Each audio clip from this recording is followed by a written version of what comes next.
akhir zaman, tanda-tanda orang yang sudah tertinggal tidak masuk ke dalam bahtera Nuh dan ditenggelamkan. Sebagai iman Kristus, pada saat orang percaya mulai mengalami kasih dan kuasa di dalam nama Yesus, bahkan kuasa di dalam darah Yesus, ketika sudah terjadi tanda-tanda ada kuasa untuk mengusir setan, maka mulailah iblis bekerja giat agar terus mereka itu ditenggelamkan dalam kesibukan. Mereka itu tidak menyadari sedang terseret arus air bah yang disemburkan naga. Wahyu 12 ayat 15-17. Lalu ular itu menyemburkan dari mulutnya air sebesar sungai ke arah perempuan itu, supaya ia dihanyutkan sungai itu. Tetapi bumi datang menolong perempuan itu. Ia membuka mulutnya dan menelan sungai yang disemburkan naga itu dari mulutnya. Maka marahlah naga itu kepada perempuan itu, lalu pergi memerangi keturunannya yang lain, yang menuruti hukum-hukum Allah dan memiliki kesaksian Yesus. Dan ia tinggal berdiri di pantai laut. Pada waktu naga murka menyerang mereka yang di dalam kelahiran air dan sudah mengalami kesaksian ada kuasa di dalam nama Yesus, tapi terus disibukkan berputar-putar dengan perkara bangsa-bangsa sehingga terhanyut, tidak bisa masuk bahtera Nuh untuk supaya bisa mengalami pula proses kelahiran darah, tapi terlanjur disembur naga. Terus apa yang menjadi tanda kalau mereka itu sedang terseret arus yang disemburkan naga? Mari kita telusuri secara jasmani dan realita tentang Nuh oleh air bah. Kejadiannya pada zaman dinosaurus. Tetapi di akhir zaman ini, kejadiannya air bah datang tidak hanya secara jasmani, tapi juga secara roh yang disemburkan oleh arus pengajaran untuk menyeret orang-orang percaya, tapi yang tidak mentas. Tujuan iblis untuk supaya mereka itu tidak mengalami proses yang ada di dalam tabiat kejiwaannya, agar bisa mengenal dan memahami sampai dimateraikan oleh darah Yesus dan diberkenan melalui proses jalan salib di dalam kuasa darah Yesus, sama sekali berusaha dihilangkan, ditenggelamkan, dan terus terhanyut sebab disibukkan perkara bangsa-bangsa dengan provokasi dan kebaikan. Kisah Para Rasul 4 ayat 5-12. Pemimpin-pemimpin Yahudi serta tua-tua dan ahli-ahli Taurat mengadakan sidang di Yerusalem dengan imam besar Hanas dan Kayafas, Yohanes dan Alexander, dan semua orang lain yang termasuk keturunan imam besar. Lalu Petrus dan Yohanes dihadapkan kepada sidang itu dan mulai diperiksa dengan pertanyaan ini. Dengan kuasa manakah atau dalam nama siapakah kamu bertindak demikian itu? Maka jawab Petrus penuh dengan Roh Kudus. Hai pemimpin-pemimpin umat dan tua-tua, jika kami sekarang harus diperiksa karena suatu kebajikan kepada seorang sakit, dan harus menerangkan dengan kuasa manakah orang itu disembuhkan, maka ketahuilah oleh kamu sekalian dan oleh seluruh umat Israel bahwa dalam nama Yesus Kristus, orang Nazaret yang telah kamu salibkan, tetapi yang telah dibangkitkan Allah dari antara orang mati, bahwa oleh karena Yesus itulah orang ini berdiri dengan sehat sekarang di depan kamu. Yesus adalah batu yang dibuang oleh tukang-tukang bangunan, yaitu kamu sendiri. Namun ia telah menjadi batu penjuru. Dan keselamatan tidak ada di dalam siapapun juga selain di dalam Dia.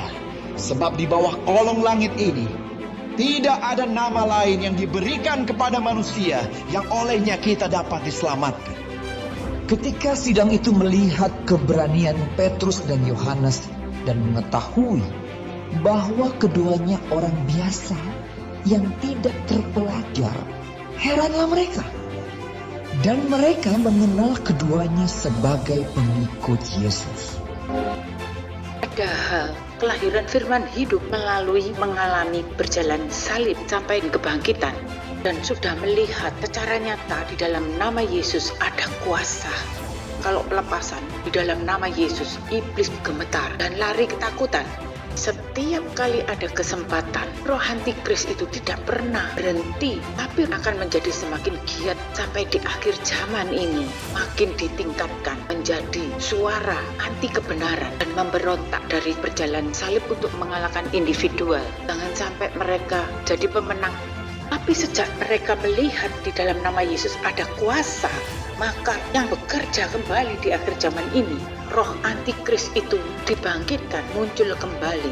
Tidak hanya melalui penganiayaan daging dan darah tubuhnya, tapi yang lebih lagi melalui pengajarannya, menganiaya mental domba-domba Tuhan agar tidak ada jalan salib, maka tidak ada kebangkitan hidup oleh roh.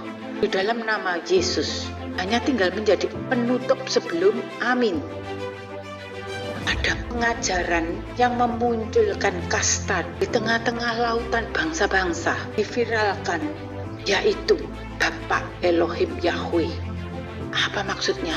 Diviralkan di akhir zaman ini. Rame-rame umat Kristen menerimanya, menganggapnya lebih elit, lebih berkasta. Karena itu Allahnya Abraham, Ishak dan Yakub, agar bisa diterima oleh seluruh agama dan seluruh suku bangsa di dunia ini. Kalau nama Yesus tidak bisa diterima hanya umat Nasrani saja, maka nama Yesus itu yang ditenggelamkan. Kalah mulianya dengan nama Bapa Elohim Yahweh. Arahnya, umat Nasrani menelan bulat-bulat pengajaran tersebut tanpa lebih dulu diuji, harus dibuktikan. Lalu bagaimana cara menguji? Jangan hanya manut saja terseret oleh pengajaran global. Nah, kalau ada orang kesurupan atau manifestasi, jangan menyebut oleh kuasa nama Yesus maupun kuasa darah Yesus. Waktu itu pelepasan mengusir setan, sebut saja di dalam nama Bapa Elohim Yahweh, Allah Abraham, Ishak, dan Allah Yakub, yang dianggap kastanya lebih tinggi dari kuasa di dalam nama Yesus. Pasti lebih sakti karena itu namanya bapaknya Yesus. Harusnya diuji seperti itu. Nah, kalau nama anaknya saja dianggap kurang sakti, sampai harus memunculkan nama bapaknya yang dianggap lebih sakti, iblis harusnya sudah langsung teriak-teriak mendengar nama bapaknya itu. Matius 10 ayat 40-42. Barang siapa menyambut kamu, ia menyambut aku. Dan barang siapa menyambut aku, ia menyambut dia yang mengutus aku. Barang siapa menyambut seorang nabi sebagai nabi, ia akan menerima upah nabi. Dan barang siapa menyambut seorang benar sebagai orang benar, ia akan menerima upah orang benar.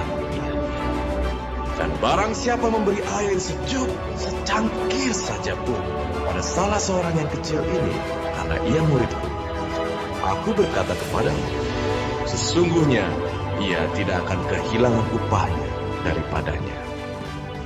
Mereka yang menerima Yesus sebagai Allah anak, maka Yesus yang dihadirkan dan dihidupi itu masih sebagai anak manusia, dipersiapkan untuk menjadi sesuai kurban dosa.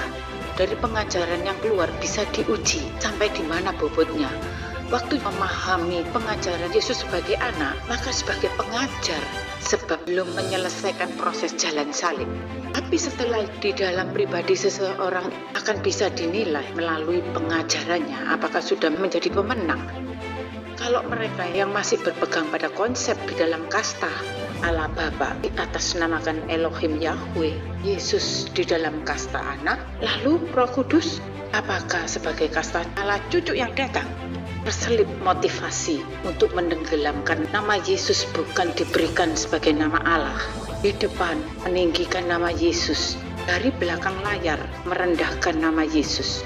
Padahal Allah tidak pernah memperkenalkan namanya kepada Abraham dan Musa pun tidak, selain hanya memperkenalkan Yesus namanya. Namun mereka, orang yang bisa menerima Yesus sebagai Allah firman, seperti janjinya, Roh Kudus datang akan menerima kebangkitan roh dari setiap perkataan firman yang keluar menjadi hidup dan Yesus dimuliakan. Mari kita tembus pemahaman ke alam roh. Wahyu 1 ayat 13-20.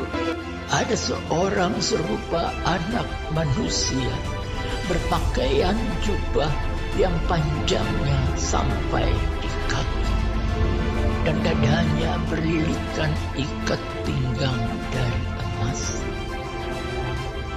Kepala dan rambutnya putih bagaikan bulu yang putih getah, dan matanya bagaikan nyala api, dan kakinya mengkilap bagaikan tembaga membara di dalam perapian.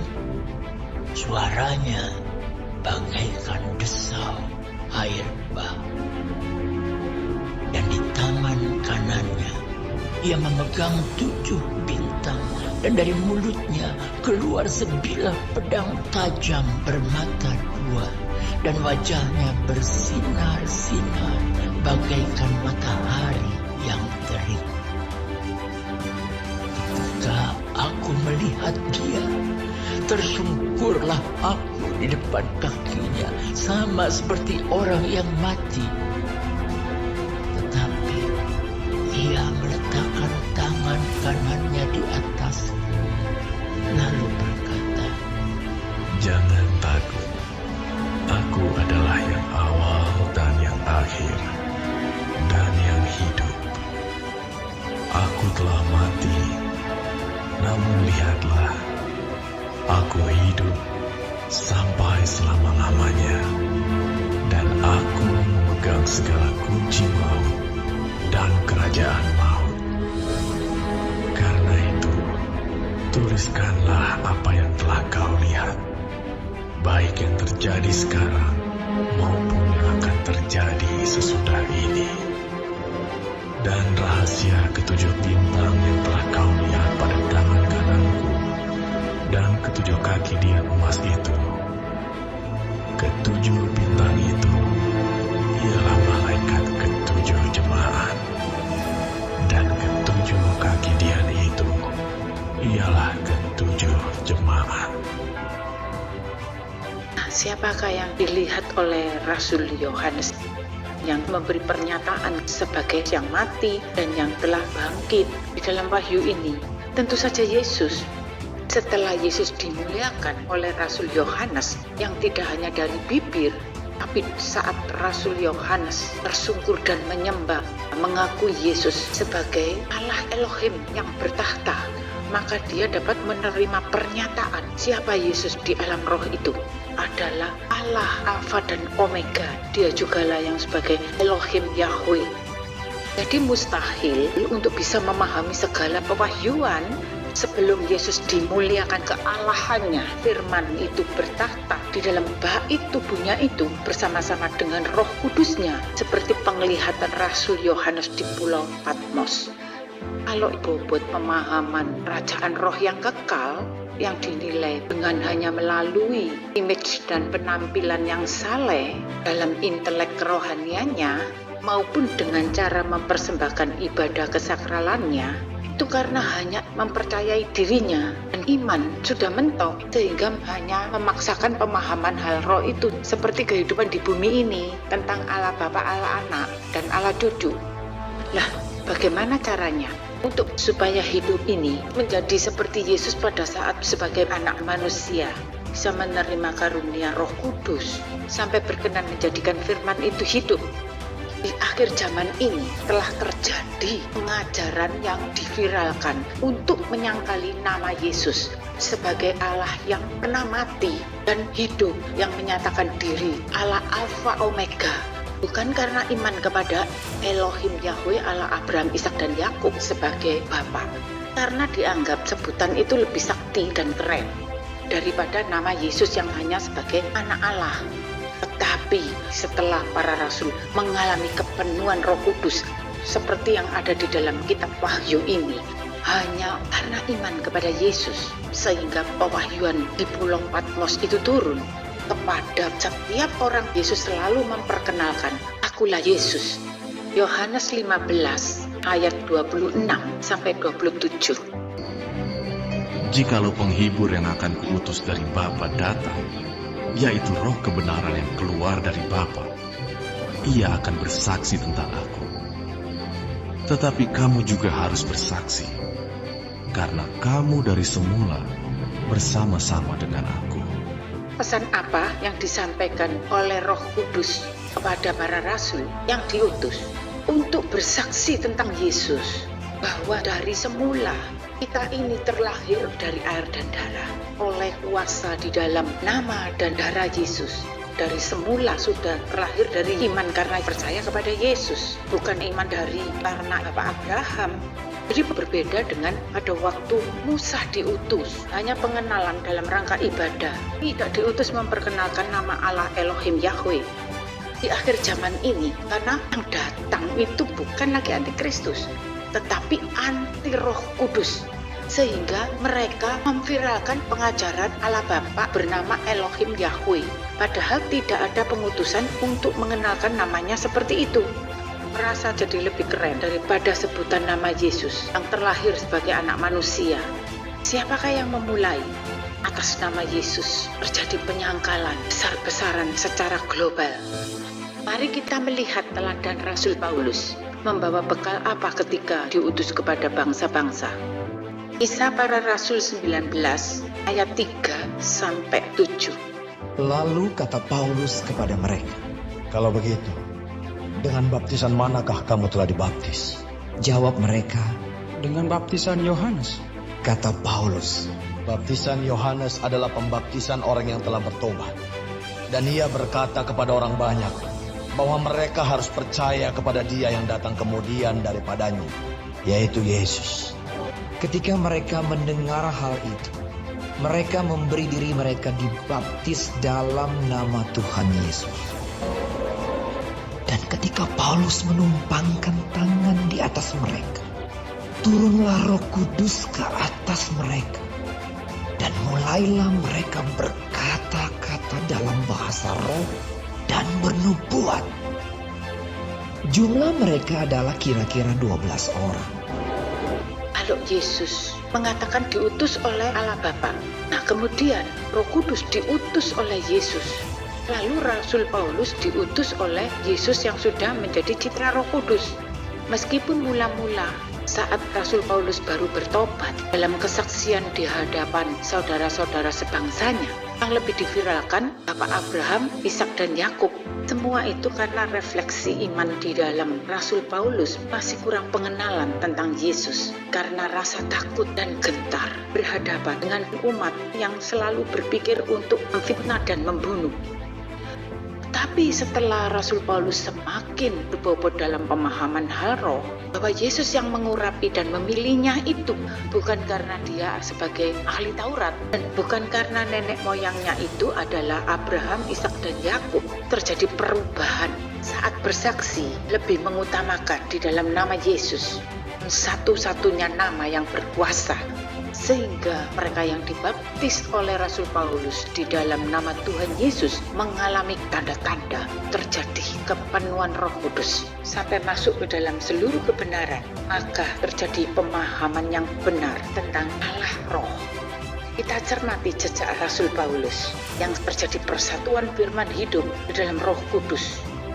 2 Korintus 11 ayat 1-6. Alangkah baiknya jika kamu sabar terhadap kebodohanku yang kecil itu. Memang kamu sabar terhadap aku, sebab aku cemburu kepada kamu dengan cemburu ilahi. Karena aku telah mempertunangkan kamu kepada satu laki-laki untuk membawa kamu sebagai perawan suci kepada Kristus. Tetapi aku takut kalau pikiran kamu disesatkan dari kesetiaan kamu yang sejati kepada Kristus, sama seperti Hawa diperdayakan oleh ular itu dengan kelicikan. Sebab kamu sabar saja jika ada seorang datang memberitakan Yesus yang lain daripada yang telah kami beritakan, atau memberikan kepada kamu roh yang lain daripada yang telah kamu terima, atau Injil yang lain daripada yang telah kamu terima. Tetapi menurut pendapatku, sedikit pun aku tidak kurang daripada rasul-rasul yang tak ada taranya itu. Jikalau aku kurang paham dalam hal berkata-kata, tidaklah demikian dalam hal pengetahuan. Sebab kami telah menyatakannya kepada kamu pada segala waktu dan di dalam segala hal. Setelah menjaga hidup suci dan kudus serta tulus atas dasar iman pengharapan serta kasih kepada Yesus, di dalam dirinya terjadi persatuan hidup firman dan Roh Kudus, sehingga Rasul Paulus mengalami menjadi sebagai anak manusia seperti Yesus. Saat itulah Rasul Paulus memuliakan Yesus, jadi bisa memahami citra Yesus sebagai Allah Bapa. Ketika dia berfirman, sampai bisa dirasakan ada hembusan nafas Roh Kudus. Firman itu hidup bersama-sama dengan hembusan nafas Roh Kudusnya yang tidak pernah bisa dipisahkan dari setiap perkataannya. Seperti di dalam penglihatan Rasul Yohanes di Pulau Patmos. Karena bagi umat di seluruh dunia ini, menerima kabar mempelai datang itu dari Rasul Paulus. Sehingga membuat Rasul Paulus sampai menjadi cemburu secara ilahi, yang sampai mendapat bagian untuk menjadi gambaran bagaikan pengantin bagi mempelai yang disebut sebagai Yerusalem baru, yaitu yang telah terjadi persatuan hidup firman dan roh dalam bait tubuh yang mengalami hari perhentiannya, yang berarti mengalami hidup seperti yang ada di dalam firman sebagai pemenang. Dalam memahami firman diartikan sesuai menghidupi bagian rohnya, tidak dijasmanikan. Secara tubuh manusianya itu hidup tapi mati, yang setiap saat hidup bagi Roh Kudus. Maka yang menjadi mentornya adalah Rasul Yohanes.